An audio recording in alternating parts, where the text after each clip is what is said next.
శ్రీ గురుభ్యో నమః. శ్రీమాత్రే నమః. ఒకసారి లక్ష్మీదేవి ధర్మానికి మధ్యలో వాదోపవాదాలు జరిగాయి. నేను గొప్ప అంటే నేను గొప్ప అనే వాదన పెరిగిపోతూ వచ్చింది. అప్పుడు లక్ష్మీదేవి అంటుంది, మనం ఇద్దరము ఇంద్రదేవుడి దగ్గరకు వెళదాము, ఆయనే మనకు సరి అయిన సమాధానాన్ని ఇస్తారు అని చెప్పింది.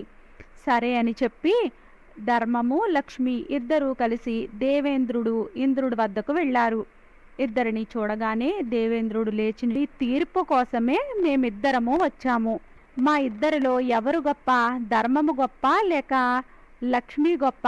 ఈ మాటలు వినగానే దేవేంద్రుడకు ఏం చెప్పాలో అర్థం కాలేదు. ధర్మము గొప్ప అంటే లక్ష్మి నన్ను వదిలి వెళ్ళిపోతుంది, లక్ష్మియే గొప్ప అంటే ధర్మము నన్ను వదిలి వెళ్ళిపోతుంది. మహారాజు ఇంద్రుడు తన తెలివితేటలను ప్రదర్శించాడు. నేను దీనికి సమాధానాన్ని చెప్పలేను, నేను మీ ఇద్దరికి ఏది న్యాయమో చెప్పలేను. అందువలన మీరిద్దరూ కూడా రాజా విక్రమాదిత్యుడి వద్దకు వెళ్ళినట్లయితే ఆయనే మీకు సరి అయిన న్యాయాన్ని చెప్తాడు అని చెప్పాడు. అప్పుడు ధర్మము లక్ష్మి ఇద్దరు అడుగుతున్నారు, అసలు విక్రమాదిత్యుడు ఎవరు అని. భూలోకంలో విక్రమాదిత్యుడు అనే మహారాజు ఉన్నాడు, ఆయనే మీ ఇద్దరికి మంచి తీర్పుని ఇస్తాడు అని చెప్పారు. చాలా ధర్మ పరిపాలన కలిగిన వాడు, అందువల్లనే మీరిద్దరిలో ఎవరు గొప్పో ఆయనే చెప్తారు అని చెప్పాడు. ఆ మాటలు వినగానే లక్ష్మీ ధర్మము ఇద్దరూ కలిసి విక్రమాదిత్యుని వద్దకు వెళ్ళారు. విక్రమాదిత్యుడు ధర్మాన్ని లక్ష్మిని చూడగానే లేచి నుంచుని నమస్కరించుకుని తన సింహాసనంపైనే వాళ్ళిద్దరిని కూడా కూర్చోబెట్టాడు. నేను మీ ఇద్దరికి ఏ విధంగా సహాయం చెయ్యగలను అని అడిగాడు. అప్పుడు లక్ష్మీదేవి ధర్మము ఇద్దరు కూడా అడుగుతున్నారు, మా ఇద్దరిలో ఎవరు గొప్పో మీరు తీర్పుని చెప్పాలి, అందుకోసమే మేము మీ దగ్గరకు వచ్చాము అని చెప్పి మా ఇద్దరిలో ఎవరు గొప్ప అని అడుగుతూ, ఇంతలో ధర్మం అంటుంది నేనే గొప్ప అని. ధర్మం లేకపోయినట్లయితే ప్రతి జీవి జీవితము కూడా వ్యర్థమే. ధర్మం లేకుండా జీవించే మనుషులు ఒక శవముతో సమానము. లక్ష్మి అంటోంది, ధనం లేకపోతే మనుషుల జీవితము నరకమయమవుతుంది అని చెప్తుంది. వారు పేదరికంలో జీవించవలసి వస్తుంది, వారు దౌర్భాగ్యులు అవుతారు, వారికి దుఃఖమే మిగులుతుంది. అప్పుడు విక్రమాదిత్యుడు ఇద్దరు చెప్పేది విని, నేను ఇద్దరు చెప్పింది కూడా చాలా ధ్యాస పెట్టి విన్నాను, కానీ లక్ష్మి గొప్పది అన్నట్లయితే ధర్మము నన్ను వదిలి వెళ్ళిపోతుంది, ధర్మమే గొప్ప అని నేనన్నట్లయితే లక్ష్మి నన్ను వదిలి వెళ్ళిపోతుంది. అప్పుడు నేను ధనహీనుణ్ణి అయిపోతాను, నాకు ధర్మమే అన్నింటికంటే ఎక్కువ అని అనుకుని చివరికి విక్రమాదిత్యుడు తన సమాధానాన్ని చెప్పాలి అని అనుకున్నాడు. విక్రమాదిత్యుడు అంటున్నాడు, ధర్మమే నాకు చాలా గొప్పది అని చెప్పాడు. ధర్మం కన్నా శ్రేష్టమైనది వేరే ఏదీ లేదు. ధర్మం లేకపోయినట్లయితే మనిషి జీవితానికి విలువ లేదు, అతని జీవితంలో ఏ రసాలు కూడా ఉండవు.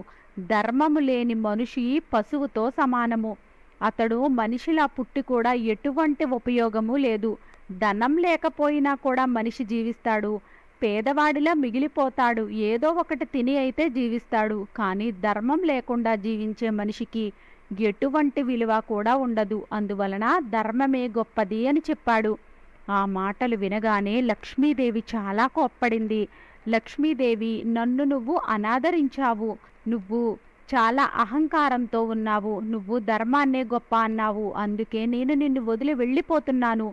ఈ రోజు నుంచి నువ్వు కటిక పేదవాడివే అయిపోతావని చెప్పి అక్కడి నుంచి వెళ్ళిపోయింది. ధర్మము విక్రమాదిత్యుని దగ్గరే ఉండిపోయింది. చూస్తూ ఉండగానే విక్రమాదిత్యుడు పేదవాడు అయిపోయాడు. తన దగ్గర ఒక గుర్రము కత్తి మాత్రమే మిగిలాయి. ఇప్పుడు తనకి ఎవ్వరి సహాయము కూడా లేదు, తనకి ఎవ్వరి సహాయము కూడా అవసరం లేదు. తను అక్కడ నుండి ముందుకు వెళ్ళాలి అని అనుకున్నాడు. గుర్రంపై కూర్చుని తన కత్తితో పాటు తను వెళుతూ ఉన్నాడు. అలా వెళ్ళగా దారిలో తనకి తన సోదరి ఇల్లు కనిపించింది. తనకి ఆ సమయంలో చాలా ఆకలిగా ఉంది, తను విశ్రాంతి కూడా తీసుకోవాలని అనుకుంటున్నాడు. అందువల్ల విక్రమాదిత్యుడు అనుకుంటున్నాడు, నేను నా సోదరి ఇంటికి వెళ్ళి ఏదైనా తిని విశ్రాంతి తీసుకోవాలి అని అనుకున్నాడు. విక్రమాదిత్యుడు సోదరి ఇంటికి వెళ్ళాడు. అక్కడ ఉన్న వారందరూ కూడా తన సోదరి వద్దకు వెళ్ళి విక్రమాదిత్యుడు వచ్చాడు అని చెప్పారు. అప్పుడు ఆమె సోదరి అడుగుతుంది, మా అన్న ఏ విధంగా ఉన్నాడు, ఏ విధంగా వస్తూ ఉన్నాడు అని అడిగింది. అప్పుడు వాళ్ళు గుర్రం పైన వస్తున్నారని, ఆయన బట్టలు బాగా మురికిగాను ఇంకా చిరిగిపోయి ఉన్నాయి అని చెప్పారు. వెంటనే విక్రమాదిత్యుని సోదరి, మీరు అతనిని గుర్రాలు ఉండే ప్రదేశానికి తీసుకుని వెళ్ళండి. అతనికి అక్కడే ఉండడానికి ఏర్పాట్లు చెయ్యమని చెప్పింది. నేను కాసేపట్లో వస్తాను అని చెప్పింది. విక్రమాదిత్యుడు ఆమె మహల్లో కాలు పెట్టగానే అక్కడ ఉన్న సైనికులు విక్రమాదిత్యుడిని అశ్వాలు ఉండే ప్రదేశానికి తీసుకుని వెళ్ళి ఎక్కడైతే గుర్రాలు నివసిస్తూ ఉంటాయో అక్కడే విక్రమాదిత్యుడిని ఉంచారు. అదంతా చూసి కూడా విక్రమాదిత్యుడు ఏమీ మాట్లాడలేదు. ఇంతలో విక్రమాదిత్యుని సోదరి ఆయనను చూడడానికి ఆయన దగ్గరకు వచ్చినప్పుడు ఒక రొట్టెను తీసుకుని ఆయన దగ్గరకు వచ్చింది. అది చూడగానే విక్రమాదిత్యుని కళ్ళలో నీళ్లు వచ్చాయి. విక్రమాదిత్యుడు అంటున్నాడు, సోదరి, నువ్వు రొట్టెను అయితే తీసుకుని వచ్చావు, కానీ నాకు నీళ్లు కావాలి, చాలా దాహంగా ఉంది అని చెప్పాడు. ఆమె నీళ్లు తీసుకురావడానికి వెళ్ళింది. ఆమె ఎలా వెళ్ళగానే ఆ రొట్టెను అక్కడే చిన్న గొయ్యి తీసి పాతిపెట్టాడు. భూదేవితో చెప్తున్నాడు, అమ్మా, నేను మళ్ళీ ఈ రొట్టెను తీసుకుని వెళ్ళడానికి వస్తాను, నువ్వు ఈ రొట్టెను జాగ్రత్తగా ఉంచమని చెప్పాడు. చెప్పి విక్రమాదిత్యుడు ఎవ్వరికీ చెప్పకుండా అక్కడ నుండి బయలుదేరి వెళ్ళిపోయాడు. దారిలో వెళుతూ ఉండగా విక్రమాదిత్యుడు స్నేహితుడు ఇల్లు కనిపించింది. తను స్నేహితుడు ఇద్దరు చాలా మంచి మిత్రులు. నేను తన దగ్గరే భోజనం చేసి అక్కడే విశ్రాంతి తీసుకుంటాను అని అనుకున్నాడు. తన స్నేహితుని వద్దకు వెళ్ళాడు. విక్రమాదిత్యుడు వచ్చాడు అని తన మిత్రుడు చాలా గౌరవంగా స్వాగతం చెప్పాడు. భోజనం చెయ్యమన్నాడు. విక్రమాదిత్యుడు భోజనం చేయడానికి కూర్చున్నాడు. విక్రమాదిత్యుడు వెనకాలే ఒక బల్ల ఉంది. ఆ బల్ల మీదే ఒక రత్నాల హారం ఉంది. విక్రమాదిత్యుడు ఒక ముద్ద భోజనం ప్రారంభించగానే ఆ హారం కొద్దిగా మాయమవుతూ ఉంది. రెండో ముద్ద పెట్టుకోగానే ఇంకొంచెం మాయమవుతూ ఉంది. అదంతా కూడా విక్రమాదిత్యుడు చూస్తూనే ఉన్నాడు. ఇదంతా కూడా లక్ష్మీదేవి చేసే మాయే అని విక్రమాదిత్యుడు అనుకుంటున్నాడు. భోజనం పూర్తి అయ్యేసరికి ఆ హారం కూడా మొత్తము మాయమైపోయింది. ఇంతలో ఆ రాజుగారి భార్య వచ్చి, నీ ఆస్తి మొత్తము పోయింది, నీ రాజ్యాన్ని పరాయి రాజులు తీసుకున్నారు, అందుకే నువ్వే నా హారాన్ని కాజేశావు అని విక్రమాదిత్యుడిపై నిందను వేసింది. విక్రమాదిత్యుడు స్నేహితుడు, నా మిత్రుడు ఎప్పటికీ దొంగతనాన్ని చెయ్యడు అని చెప్పాడు. నా మిత్రుడు నాకు చిన్నప్పటి నుండి తెలుసు, నేను తనని చిన్నప్పటి నుండి చూస్తూనే ఉన్నాను, తను ఎప్పుడూ కూడా దొంగతనాన్ని చెయ్యలేదు అని చెప్పి ఎన్ని విధాలుగా తనకి సర్ది చెప్పినా కూడా విక్రమాదిత్యుని దొంగతనం చేశాడు అని విక్రమాదిత్యుని స్నేహితుని భార్య దొంగ అంటూ నిందించింది. విక్రమాదిత్యుడిని ఇంటి నుండి గెంటివేసింది. అంత జరుగుతున్నా కూడా విక్రమాదిత్యుడు నోరు విప్పి ఒక్క మాట కూడా మాట్లాడలేదు. చాలా శాంతిగా ఇంటి నుండి బయటకు వెళ్ళిపోయాడు. తను వెళుతూ ఉండగానే రాత్రి అయిపోయింది. విక్రమాదిత్యుడు అనుకుంటున్నాడు, రాత్రి సమయంలో సవారీ చేయడం మంచిది కాదు. తన గుర్రాన్ని ఒక పక్కగా ఆపి ఒక చెట్టు కిందే కూర్చున్నాడు. కొంచెం సమయానికే తనకి బాగా నిద్ర వచ్చేసింది. ఇంతలో అక్కడికి ఇద్దరు దొంగలు దొంగతనం చేసి అటువైపుగా పరిగెత్తుకుంటూ వస్తున్నారు. ఆ దొంగల వెనకాలే సైనికులు కూడా వస్తున్నారు. ఎందుకంటే ఆ దొంగలు రాజమహల్లో దొంగతనం చేశారు. సైనికులు వెనకాల వస్తూ ఉంటే ఇద్దరు దొంగలు కూడా భయపడుతూ ఉన్నారు. ఆ ఇద్దరు భయంతో విక్రమాదిత్యుడు పక్కనే ఆ ధనాన్ని వదిలేసి అక్కడి నుంచి పారిపోయారు. సైనికులు చూసేసరికి విక్రమాదిత్యుడి దగ్గర ఆ ధనం ఉండడంతో విక్రమాదిత్యుడే దొంగ అని వారు అనుకుంటారు. విక్రమాదిత్యుడిని బంధించి రాజుగారి దగ్గరకు తీసుకుని వెళతారు. దొంగతనం చేసినందుకు రాజు చాలా కోపంలో ఉన్నాడు. అందువలన రాజుగారు ఆ వ్యక్తికి కాళ్ళు చేతులు తీసేయమని ఆదేశాన్ని ఇచ్చాడు. ఆ మాటలు విన్న తర్వాత కూడా విక్రమాదిత్యుడు ఏమీ మాట్లాడకుండా మౌనంగానే ఉన్నాడు.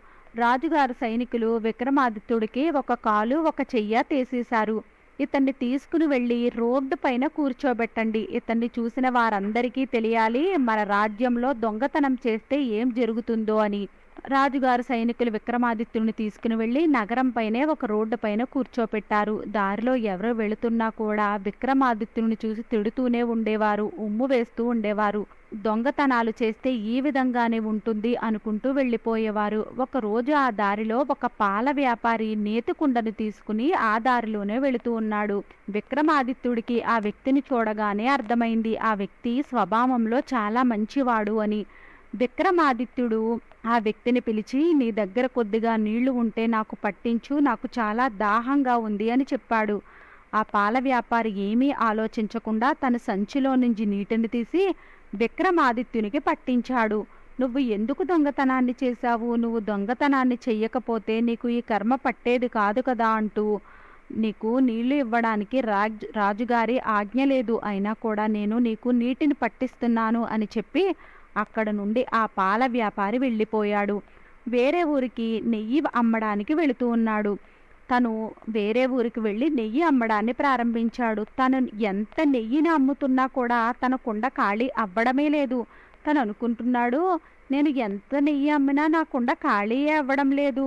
తను రోజంతా కూడా నెయ్యిని అమ్మాడు, మంచిగా ధనాన్ని సంపాదించాడు, కానీ తన కుండ మాత్రము ఖాళీ అవ్వలేదు. తను ఇంటికి వచ్చి భార్యతో చెప్తున్నాడు, ఈరోజు నేను రాజుగారితో శిక్షించబడిన ఒక వ్యక్తికి సహాయం చేశాను, అతనికి మంచి నీటిని పట్టించాను. ఈరోజు ఒక చమత్కారం జరిగింది. నేను ఎంత నెయ్యిని అమ్ముతున్నా కూడా మన నెయ్యి కుండ ఖాళీయే అవ్వలేదు, నెయ్యి పెరుగుతూనే వచ్చింది. నాకు అనిపిస్తుంది అతను ఎవరో దివ్య ఆత్మ అని, చాలా మంచి పురుషుడు అని. అప్పుడు ఆ పాల వ్యాపారి భార్య అంటుంది, మనకి సంతానం లేదు, మనము ముసలివాళ్ళం అయిపోయాము, ఆ వ్యక్తిని మన ఇంటికి తీసుకుని రండి, మనం తనని మన బిడ్డలాగా అనుకుని తనతో కలిసి మనము జీవిద్దాము. ఆ మాటలు విని ఆ పాల వ్యాపారి అంటున్నాడు, నువ్వు చెప్పింది బానే ఉంది, కానీ నేను అతన్ని మన ఇంటికి తీసుకుని రావాలి అంటే రాజుగారి దగ్గరికి వెళ్ళి ఆజ్ఞ తీసుకోవాలి. అప్పుడు అతని భార్య అంటుంది, ఆ వ్యక్తి కాళ్ళు చేతులు లేకుండా ఉన్నాయి, మనము తనతో ఉన్నట్లయితే తన మనసు కూడా ప్రశాంతంగా ఉంటుంది. భార్య చెప్పిన మాటలు విని ఆ పాల వ్యాపారి రాజుగారి దగ్గరికి వెళతాడు. రాజుగారి దగ్గరికి వెళ్ళి, మహారాజా, మీరు ఎవరికైతే కాళ్ళు చెయ్యి తీసేసి రోడ్డు పైన కూర్చోబెట్టారో నేను తనని మా ఇంటికి తీసుకుని వెళ్ళాలి అని అనుకుంటున్నాను అని చెప్పాడు. ఆ మాటలు వినగానే రాజుగారు అంటున్నాడు, అతడు చేసిన తప్పుకి నేను అతనికి కాలు చెయ్య తీసివేశాను, ఇప్పుడు నాకు అతనితో ఏ పని లేదు, నువ్వు కావాలనుకుంటే తనని తీసుకుని వెళ్ళమని చెప్పాడు. అది విని ఆ పాల వ్యాపారి చాలా సంతోషించాడు. తన నౌకర్ల సహాయంతో విక్రమాదిత్యుడిని తన ఇంటికి తీసుకుని వెళ్ళాడు. తనకి స్నానం చేయించి మంచి వస్త్రాలను ధరింపచేసి భోజనాన్ని పెట్టాడు. విక్రమాదిత్యుడితో చెప్తున్నాడు, ఈ రోజు నుంచి నువ్వు మాకు పుత్రుడవి, మేము ముసలివాళ్ళం అయిపోయాము, మాకు సంతానం లేదు, ముసలితనంలోనే కదా సంతానం యొక్క అవసరం ఉంటుంది, అందువలనే నిన్ను మా ఇంటికి తెచ్చుకున్నాము, నువ్వు మా కొడుకుగా ఉండడము నీకు అంగీకారమేనా అని అడిగాడు. అప్పుడు విక్రమాదిత్యుడు అంటున్నాడు, నాకు మీ పుత్రుడు అవ్వడము అంగీకారమే అని చెప్పాడు. విక్రమాదిత్యుడు ఆ పాల వ్యాపారి దగ్గరే అతని పుత్రుని రూపంలో అక్కడే ఉండిపోయాడు. ఆ రాజ్యానికే రాజుగారికి ఒక పుత్రిక ఉంది. ఆమె ఎప్పుడు పాట పాడినా కూడా దీపాలు వెలుగుతూ ఉండేవి. ఆమె సాయంత్రం అయ్యేసరికి పాటను పాడేది. పూర్తి నగరం అంతా కూడా దీపాలు వెలుగుతూ ఉండేవి. అందరూ నిద్రపోయిన తర్వాత ఆ రాజకుమారి మళ్ళీ పాటను పాడేది.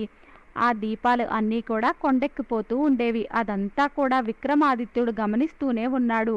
విక్రమాదిత్యుడు కూడా పాటను పాడి దీపాలను వెలిగించాడు. ఆ దీపాలు వెలగడము రాజకుమారి చూసింది. రాజకుమారికి చూడగానే అర్థమైంది, ఇలా దీపాలను వెలిగించేవారు ఇంకా విక్రమాదిత్యుడు తప్ప ఎవ్వరూ లేరు, విక్రమాదిత్యుడు ఈ నగరంలోనే ఉన్నాడా అని ఆలోచిస్తూ ఉంది. రాజకుమారి చాలా సంతోషంగా ఉంది. అలా కొన్ని రోజులు గడిచాయి. కొన్ని రోజుల తర్వాత రాజుగారు ఆమె పుత్రికకు స్వయంవరాన్ని ఏర్పాటు చేశారు. చాలా దూరాల నుండి రాజకుమారులు వచ్చారు. అదే సమయంలో రాజు ఆ పాల వ్యాపారికి ఆదేశాన్ని ఇచ్చాడు, నాకు 100 కిలోల నెయ్యి కావాలి అని, నువ్వు ఆ పనిని చూడమని చెప్పాడు. అప్పుడు ఆ పాల వ్యాపారి చాలా ధర్మ సంకటంలో పడిపోయాడు. రాజకుమారి స్వయంవరము నేతి దీపాలను వెలిగించాలి, 100 కిలోల నెయ్యి కావాలి, నేను ఎక్కడ నుండి అంత నెయ్యిని తీసుకుని రావాలి? అప్పుడు విక్రమాదిత్యుడు అంటున్నాడు, తండ్రి మీరేమీ చింతించకండి, నాపై ఆ పనిని వదిలేయండి, నేను ఆ పనిని చూసుకుంటాను అని చెప్పాడు. అప్పుడు పాల వ్యాపారి అడుగుతున్నాడు, బాబు నీకు కాళ్ళు చేతులు లేవు, నువ్వు ఏ విధంగా నెయ్యిని తీసుకుని రాగలవు అని అడిగాడు. ఎక్కడికి వెళతావు నువ్వు, ఎక్కడి నుండి తీసుకుని వస్తావు అని. విక్రమాదిత్యుడు అంటున్నాడు, నేను చెప్పాను కదా, నాపై వదిలేయండి, మీరు నిశ్చింతగా ఉండండి, రేపు రాజకుమారి స్వయంవరానికి నేను కూడా వస్తాను, మీరు వెళ్ళినప్పుడు నన్ను కూడా తీసుకుని వెళ్ళమని చెప్పాడు. తండ్రి మీరు మహారాజుకి చెప్పండి, 100 కిలోల నెయ్యిని ఇస్తాను అని. రాజుగారి మహల్ నుండి నెయ్యిని తీసుకుని వెళ్ళడానికి సైనికులు వచ్చారు. ఆ నెయ్యిని పోయడానికి డబ్బాలను తీసుకుని వచ్చారు. విక్రమాదిత్యునికి ఇచ్చేశారు. రాత్రి సమయం అయ్యేసరికి విక్రమాదిత్యుడు తన శక్తితో ఆ డబ్బాల నిండా నెయ్యిని నింపాడు. ఉదయం లేచి ఆ పాల వ్యాపారి చూసేసరికి నెయ్యి డబ్బాలు అన్నీ నిండిపోయి ఉండడం చూసి తను చాలా సంతోషించాడు. తను నా పుత్రుడు చాలా గొప్పవాడు అని అనుకుంటూ ఆ నెయ్యినంతటినీ కూడా రాజుగారి మహల్కి పంపించి వేశాడు. రాజకుమారి స్వయంవరానికి వెళ్ళడానికి తయారయ్యారు. తన పుత్రుని కూడా తయారు చేశాడు. విక్రమాదిత్యుడికి సుందరమైన వస్త్రాలను ధరించి తన నౌకర్ల సహాయంతో తనని కూడా రాజదర్బారికి తీసుకుని వెళ్ళాడు. రాజమహల్కి దూర దూరాల నుంచి కూడా మహారాజులు చాలామంది వచ్చారు. వారందరికీ కూడా సింహాసనాలను వేశారు. వారు సింహాసనంపై కూర్చున్నారు. కానీ విక్రమాదిత్యుడు మాత్రము రాజమహల్లోనే ఒక మూలను కూర్చున్నాడు. స్వయంవరానికి వచ్చిన రాజకుమారి ఎవరికి మాలను వేస్తుందా అని ఎదురు చూస్తూ ఉన్నారు. రాజకుమారి పూలమాలను పట్టుకుని విక్రమాదిత్యుని కోసం వెతుకుతూ ఉంది. ఆమె అనుకుంటుంది, నేను వివాహం అంటూ చేసుకుంటే విక్రమాదిత్యుడినే చేసుకుంటాను. నేను ఆయన గానాన్ని విన్నాను. ఆయన ఈ నగరంలోనే ఉన్నారు.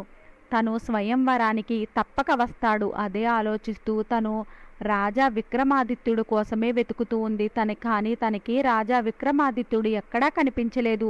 తన దృష్టి ఒక మూలను కూర్చున్న ఆ వ్యక్తిపై పడింది. కానీ అతని శరీరం నుంచి, అతని ముఖం నుండి ఏదో తెలియని ఒక ఆకర్షణ శక్తి ఆమెకు కనిపిస్తూ ఉంది. అది చూడగానే రాజకుమారికి అర్థమైంది అతనే విక్రమాదిత్యుడు అని. ఆ రాజకుమారి ఏమీ ఆలోచించకుండా ఆ పూలమాలను తీసుకుని వెళ్ళి విక్రమాదిత్యుడి మెడలో వేసేసింది. అక్కడ ఉన్న పెద్ద పెద్ద మహారాజులు అందరూ కూడా చూస్తూనే ఉన్నారు. వారందరూ కూడా చాలా కోపంలో ఉన్నారు. మహారాజు గారితో చెప్తున్నారు, మీరు మమ్మల్ని పిలిపించి చాలా పెద్ద అవమానాన్ని చేశారు. మీకు తెలుసు, మీ కుమార్తె ఈ కుంటివాడు, చేతులు లేనివాడినే వివాహం చేసుకోబోతుందని మీకు ముందే తెలుసు. అయినా కూడా మమ్మల్ని పిలిచి అవమానించారు అని అన్నారు. అప్పుడు రాజుగారు అంటున్నారు, అందరూ నన్ను క్షమించండి. కన్య ఎవరి మెడలో అయితే పూలమాలను వేస్తుందో ఆమెకు అతనే భర్త అవుతాడు. ఆమె వివాహము అతనితోనే జరుగుతుంది. అందువలనే నేను మిమ్మల్ని క్షమించమని అడుగుతున్నాను. రాజకుమారి వివాహాన్ని విక్రమాదిత్యుడికిచ్చి చేయాల్సి వచ్చింది. రాజు విక్రమాదిత్యుడికిచ్చి పెళ్లి చేసి తన కుమార్తెను అత్తవారింటికి పంపించి వేశాడు. విక్రమాదిత్యుడు నవవధువుని తీసుకుని ఆ పాల వ్యాపారి ఇంటికే వచ్చాడు. అక్కడే ఉండడం ప్రారంభించాడు. ఒకరోజు విక్రమాదిత్యుడు తన భార్యతో అంటున్నాడు, నాకు లేడి మాంసాన్ని తినాలని ఉంది. నువ్వు మీ సోదరులను అడిగి ఆ ఏర్పాట్లు చెయ్యమని చెప్తాడు. అప్పుడు విక్రమాదిత్యుని భార్య అంటుంది, నేను నా సోదరులను ఏమీ అడగను. నా భర్త కోరికను తీర్చడం కోసము ఆమె తన వదిన గారిని అడుగుతుంది. నాకు లేడి మాంసం తినాలని ఉంది అని. నాకు లేడి మాంసం తెచ్చి ఇవ్వమని చెప్తుంది. రాజకుమారి తన భర్త పేరును చెప్పలేదు. ఎందుకంటే తన భర్తకు అవమానం జరుగుతుంది అని. అందువల్లనే తను నా కోసమే కావాలి అని అడిగింది. ఆ మాట వినగానే రాజకుమారి వదిన గారు తనని హేళన చేయడం ప్రారంభించింది. నీకు ఇటువంటి ఇష్టాలు ఉన్నప్పుడు నువ్వు అటువంటి కాళ్ళు చేతులు లేనివాడిని ఎందుకు పెళ్లి చేసుకున్నావు? నువ్వు ఇంకా మంచి పురుషుణ్ణి వివాహం చేసుకోవచ్చు కదా, తనే నీకు లేడి మాంసాన్ని తెచ్చి ఇచ్చేవాడు. ఆ మాటలు వినగానే రాజకుమారి అక్కడ నుండి తిరిగి వచ్చేసింది. తన భర్తతో తన పుట్టింటికి వెళ్ళి అడిగింది అని అక్కడ జరిగిన విషయం అంతా కూడా చెప్పింది. అప్పుడు విక్రమాదిత్యుడు అంటున్నాడు, ఏమీ పర్వాలేదు, ఇప్పుడు నువ్వు వెళ్ళి నా భర్త గుర్రాన్ని కత్తిని నాకు ఇవ్వమని అడగమని చెప్పాడు. నువ్వు ఆ గుర్రం దగ్గరకు వెళ్ళిన తర్వాత ఈ రుమాలను చూపించు. వీటిని చూస్తే అవి శాంతిస్తాయి, శాంతించి నీతో పాటే అవి వచ్చేస్తాయి అని చెప్పాడు. అప్పుడు రాజకుమారి ఆ రుమాలను తీసుకుని విక్రమాదిత్యుడు చెప్పిన ప్రకారంగా వదిన గారి దగ్గరికి వెళ్ళింది. వదిన, మీరు నా భర్త యొక్క కత్తిని గుర్రాన్ని నాకు ఇవ్వండి అని అడిగింది. అప్పుడు రాజకుమారి వదిన అనుకుంటుంది, ఆ కత్తి ఇంకా గుర్రము ఎవరి మాట వినడం లేదు. అవి ఎప్పుడూ కూడా గంతులు వేస్తూనే ఉంటున్నాయి. అందువలన వాటిని ఈమెకి ఇచ్చేసినట్లయితే ఆ కత్తి వల్ల ఈమె పీక తెగిపోతుంది, ఈమె అక్కడే మరణిస్తుంది అని అనుకుంటుంది. రాజకుమారిని ఆ గుర్రము కత్తి ఉన్న ప్రదేశానికి తీసుకుని వెళ్ళింది. తను చూసేసరికి ఆ కత్తి ఎగురుతూ ఉంది, ఆ గుర్రము కూడా గంతులు వేస్తూ ఉంది. రాజకుమారి తనతో తీసుకుని వెళ్ళిన రుమాలను చూపించింది. అది చూడగానే ఆ రెండూ కూడా శాంతించాయి. రాజకుమారి వెనకాలే వచ్చేశాయి. ఇంట్లోకి వచ్చిన తర్వాత విక్రమాదిత్యుడు అంటున్నాడు, నన్ను ఈ గుర్రం పైన కూర్చోపెట్టండి. నేను వేటకు వెళతాను అని చెప్పాడు. అప్పుడు రాజకుమారి అంటుంది, మీకు కాళ్ళు చేతులు లేవు, వెళతారు అని అడిగింది. వేటను చేస్తారు అని అడిగింది. అప్పుడు విక్రమాదిత్యుడు అంటున్నాడు, తండ్రి, నన్ను ఎవరో ఒకరి సహాయంతో ఏదో విధంగా ఈ గుర్రం పైన కూర్చోపెట్టండి, నేను సవారీకి వెళతాను అని చెప్పాడు. కొడుకు మాటలు విని ఆ తండ్రికి జాలి కలిగి నౌకర్ల సహాయంతో తనని గుర్రం పైన కూర్చోపెట్టాడు. కూర్చోపెట్టి తండ్రి అతని భార్య తల పైకెత్తి చూసేసరికి విక్రమాదిత్యుడు కాళ్ళు చేతులు వచ్చేశాయి. ఆయన ఆరోగ్యాన్ని చూసి రాజకుమారి అడుగుతుంది, ఇదంతా ఎలా జరిగింది, ఏమి మాయా అని అడిగింది. అప్పుడు విక్రమాదిత్యుడు అంటున్నాడు, ముందు నేను వేటకు వెళ్ళి వస్తాను, తర్వాతే అన్ని విషయాలను చెప్తాను అని చెప్పాడు. విక్రమాదిత్యుడు వేట కోసం వెళ్ళాడు. అడవికి వెళ్ళి ఒక జంతువుని వేటాడాడు. ఆ జంతువు యొక్క తోకని చెవులను కత్తిరించి ఒక సంచిలో వేసుకుని ఆ జంతువుని అక్కడే పడేసి విక్రమాదిత్యుడు ఇంటికి తిరిగి వచ్చేశాడు. ఇంతలో రాజకుమారి అన్నగారు కూడా అడవిలోనికి వేటకు వెళ్ళాడు. తనకి ఎటువంటి కష్టమూ లేకుండానే జంతువు లభించిందని ఆ జంతువుని తీసుకుని తను కూడా సంతోషంగా ఇంటికి వెళ్ళిపోయాడు. ఆ అడవిలోనికి వెళ్ళి తిరిగి వచ్చిన తర్వాత భార్యతో చెప్తున్నాడు, నా కాలు చెయ్య ఎలా వచ్చాయి అంటే నా కత్తి గుర్రమే ధర్మాలు, వాటి వల్లే నా కాలు చెయ్య తిరిగి వచ్చాయి. నా పేరు విక్రమాదిత్యుడు, నేను ఒక రాజుని. ఆ మాట వినగానే ఆ పాల వ్యాపారి రాజా విక్రమాదిత్యుని కాళ్లపై పడ్డాడు. నా వల్ల తప్పు జరిగింది, నన్ను క్షమించండి అని అడిగాడు. మీ తప్పు ఏమీ లేదు, మీరు నాకు అంతా చాలా మంచే చేశారు. తర్వాత విక్రమాదిత్యుడు తన భార్యతో చెప్తున్నాడు, నువ్వు మళ్ళీ ఒక్కసారి మీ వదిన దగ్గరకు వెళ్ళు, మీ అన్న వేట నుండి ఏమి తీసుకుని వచ్చాడో చూపించమని అడగమని చెప్పాడు. మీ వదిన వేటాడిన ఆ వస్తువును చూపించిన తర్వాత ఈ సంచిలో ఉన్న వస్తువులను నువ్వు కింద వెయ్యమని చెప్పాడు. అప్పుడు నా గురించి చెప్పు. ఆ మాటలు విని రాజకుమారి వదిన గారి దగ్గరికి వెళ్ళింది. వెళ్ళి అడుగుతుంది, అన్నయ్య ఈ రోజు ఏమి వేటాడి తీసుకుని వచ్చాడో నాకు చూడాలని ఉంది అని చెప్పింది. వదిన గారు అంటుంది, ఇందులో పెద్ద విషయం ఏముంది, నీ భర్త ఎలాగో వేటకు వెళ్ళలేడు, నా భర్త ఆడిన వేటను చూసి నువ్వు సంతోషించు అని చెప్పింది. రాజకుమారి వదిన తన భర్త తీసుకువచ్చిన అడవి నుంచి తీసుకుని వచ్చిన వస్తువులను తీసుకుని వచ్చి రాజకుమారికి చూపించింది. రాజకుమారి అడుగుతుంది, దీనికి చెవులు ఇంకా తోక ఎక్కడ ఉన్నాయి అని. రాజకుమారి వదిన గారు అంటుంది, నాకేమి తెలుసు. అది వినగానే రాజకుమారి తన చేతిలో ఉన్న సంచిని అక్కడ తిరగబోసింది. సంచిలో నుండి తోక చెవులు కింద పడ్డాయి. వదిన గారు అడుగుతుంది, ఇవి ఎక్కడ నుంచి వచ్చాయి అని. అప్పుడు రాజకుమారి అంటుంది, ఈ వేట నా భర్త ద్వారానే జరిగింది. అప్పుడు రాజకుమారి జరిగిందంతా చెప్పింది. నా భర్త ఏమీ అనామకుడు కాదు, నా భర్త విక్రమాదిత్యుడు అని చెప్పింది. ఆ మాటలు వినగానే రాజకుమారి తండ్రి కూడా పరిగెత్తుకుంటూ రాజకుమారి వద్దకు వచ్చాడు. రాజకుమారి తండ్రి అంటున్నాడు, అమ్మా నన్ను క్షమించు, నా వల్లే తప్పు జరిగిపోయింది, నా అల్లుడిని మా ఇంటికి తీసుకుని వస్తాను అని చెప్పి విక్రమాదిత్యుణ్ణి తన వద్దకు వెళ్ళి రాజుగారు విక్రమాదిత్యుడికి ప్రణామాలు చేసి, రాజా నా వల్ల తప్పు జరిగిపోయింది, మీరు చాలా ధర్మాత్ములు, నేనే మీ కాలు చెయ్య తీసేశాను, అయినా కూడా నన్ను క్షమించండి.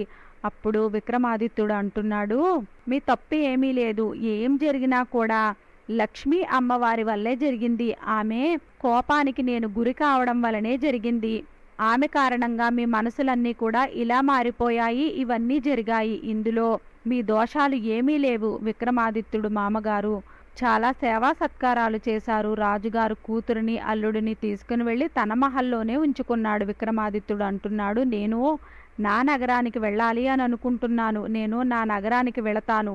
రాజుగారు చాలా ధనాన్ని బంగారాన్ని ఇచ్చి చాలా బహుమతులను కూడా ఇచ్చి తన కూతురిని అల్లుడిని పంపించారు. దారిలో వెళుతున్నప్పుడు విక్రమాదిత్యుడికి తన స్నేహితుడి ఇల్లు కనిపించింది.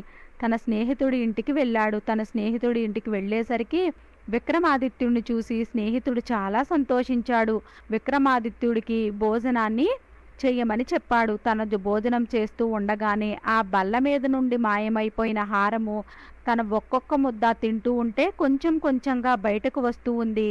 తన భోజనం పూర్తి అయ్యేసరికి ఆహారం బయటకు వచ్చింది. స్నేహితుని భార్య చేతులు జోడించి అక్కడే కూర్చుని ఉంది. నన్ను క్షమించండి, నేను అనుకున్నాను మీరే హారాన్ని దొంగిలించారు అని.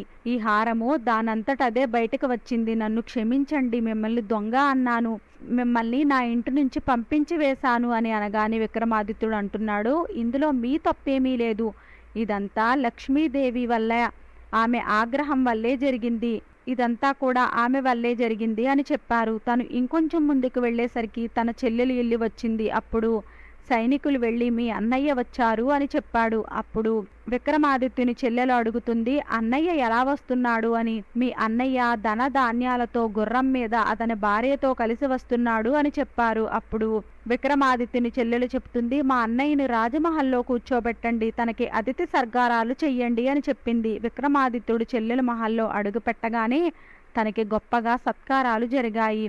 విక్రమాదిత్యుడు చెల్లెలు చేతులను పట్టుకుని ఆమెను గుర్రాలు కట్టే ప్రదేశానికి తీసుకుని వెళ్ళి భూదేవితో చెప్తాడు, హే భూమాత, నీ దగ్గర దాచిపెట్టిన రొట్టెను తీసుకోవడానికి వచ్చాను, దయచేసి అది ఇమ్మని అడుగుతాడు. విక్రమాదిత్యుడు అలా చెప్పగానే భూమాత రెండు ముక్కలుగా పగిలి అందులో నుండి రొట్టె బయటకు వస్తుంది. ఆ రొట్టెను తీసి విక్రమాదిత్యుడు చెప్తున్నాడు, సోదరి, నేను ఇంతకు ముందు వచ్చినప్పుడు నువ్వు ఇదే రొట్టెను నాకు తినడానికి ఇచ్చావు. అప్పుడు ఆయన చెల్లెలు బోరని ఏడుస్తుంది, అన్నా, నా వల్ల తప్పు జరిగిపోయింది, నీతో ఆ విధంగా వ్యవహరించి నేను చాలా పెద్ద తప్పుని చేశాను, నన్ను క్షమించండి అని అడిగింది. అప్పుడు విక్రమాదిత్యుడు అంటున్నాడు, నాకు నీపై ఏ విధమైన కోపము లేదు, నేను నీకు ఒక విషయాన్ని చెప్పాలి అని అనుకుంటున్నాను. మన వాళ్లతో ఎలా వ్యవహరించాలి అనే విషయాన్ని ఆమెకు వివరించాడు. వివరించిన తర్వాత విక్రమాదిత్యుడు తన రాజ్యానికే వెళుతూ ఉన్నాడు. విక్రమాదిత్యుడు సింహద్వారం వద్ద లక్ష్మీ అమ్మవారు నుంచుని ఉంది. లక్ష్మీ అమ్మవారు అంటుంది, విక్రమాదిత్య, నేను నీకు చాలా పరీక్షలను పెట్టాను, పెట్టిన అన్ని పరీక్షలలోనూ కూడా నువ్వు సఫలీకృతుడవయ్యావు. నేను నమ్ముతున్నాను ధర్మమే అన్నింటికంటే గొప్పది అని, ధర్మం ఎక్కడ ఉంటుందో లక్ష్మి అక్కడే ఉంటుంది అని. నేను నీకు ఒక ఆశీర్వాదాన్ని ఇస్తున్నాను. చిరకాలము నువ్వు ఎప్పటి వరకు అయితే భూమి మీద జీవించి ఉంటావో నిన్ను ఎవ్వరూ కూడా మరిచిపోరు, నువ్వు చిరస్థాయిగా నిలిచిపోతావు అనే ఆశీర్వాదాన్ని ఇచ్చి లక్ష్మీదేవి అక్కడ నుండి అంతర్ధ్యానమయ్యింది. విక్రమాదిత్యుడు రాజ్యమహలు అన్నీ కూడా వెనక్కి తిరిగి వచ్చాయి. విక్రమాదిత్యుడు చాలా